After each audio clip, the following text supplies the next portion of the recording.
পাঁচটি কারণে স্ত্রীর প্রতি স্বামীর মহব্বত কমে যায়, আকর্ষণ কমে যায়। ওই স্ত্রীর প্রতি স্বামীর কোনো মহব্বত থাকে না, ভালোবাসা থাকে না, এবং তার সংসারটা জাহান্নাম মনে হবে, এবং এই পরিণতিটা আস্তে আস্তে ভয়ানক রূপ ধারণ করে বা ডিভোর্স পর্যন্ত চলে যায়। এই জন্য মা বোনেরা খুব সাবধান, এই পাঁচটি অভ্যাস আপনার জীবনে থাকলে আজ থেকে আপনি পরিত্যাগ করুন। প্রথম নম্বরে, স্বামীর মুখে মুখে তর্ক করবেন না। যেই স্ত্রী স্বামীর মুখে মুখে তর্ক করে, ও যদি বিশ্ব সুন্দরী হয়, ও যদি উচ্চ শিক্ষিত হয়, তারপরেও স্বামীর অন্তরে তার জন্য কোনো জায়গা থাকে না। মনে রাখবেন, কোন পুরুষ মুখে মুখে তর্ক করা স্ত্রীকে মোটেও পছন্দ করে না।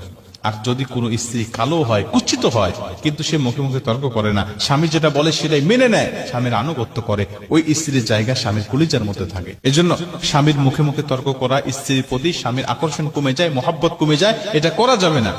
দ্বিতীয় নম্বরে, স্বামী যেটা বলে জিদ করে তার অন্য কিছু করা, উল্টাটা করা।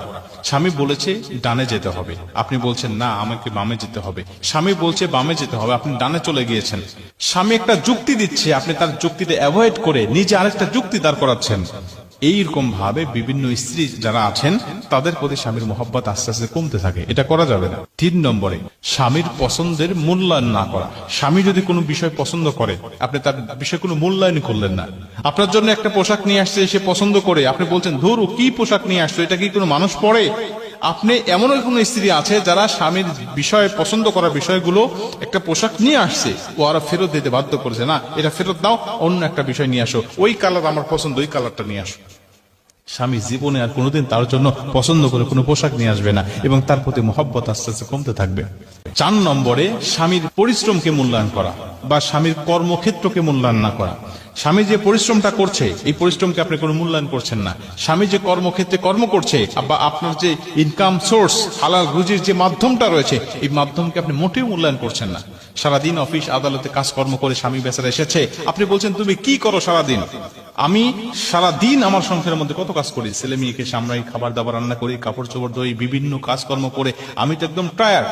স্বামী অফিস থেকে এসে কিছু কাজ আপনাকে অর্ডার করেছে, আপনি সেটা না করে তার কর্মক্ষেত্র তুলে তুলে আপনারা গালিগালাজ করা শুরু করলেন বা খোঁটা দেওয়া শুরু করলেন, যে তুমি কি করো আমার বাসায় এসে, তুমি আবারও আমাকে বিভিন্ন ভাবে তুমি আমাকে প্রেশার ক্রিয়েট করো। এভাবে আপনারা স্বামী কর্মক্ষেত্রকে কখনো অমূল্যায়ন করবেন না, মূল্যায়ন করা শেখেন। যদি অমূল্যায়ন করেন, তখন তার আস্তে আস্তে মনটা নষ্ট হয়ে যাবে, এক পর্যায়ে আপনার প্রতি তার মহব্বত আর ভালোবাসা থাকবে না। এবং 5 নম্বরে, স্বামীর মতামতের বাহিরে কোনো কাজকর্ম করা। স্বামী একটা মত দিয়েছে, আপনি সেই মতামতের বাহিরে চলে গিয়েছেন। স্বামী একটা বিষয় আদেশ করেছে, আপনি সেই আদেশটা মান্য না করে আপনি অমান্য করেছেন। আল্লাহ রাসূল বলছেন, কোন স্ত্রীকে যদি আল্লাহ পাক মানুষকে সেজদা করা জায়েজ করত, তাহলে প্রতিটা স্ত্রীকে বলে দিত যেন তার স্বামীকে সেজদা করে।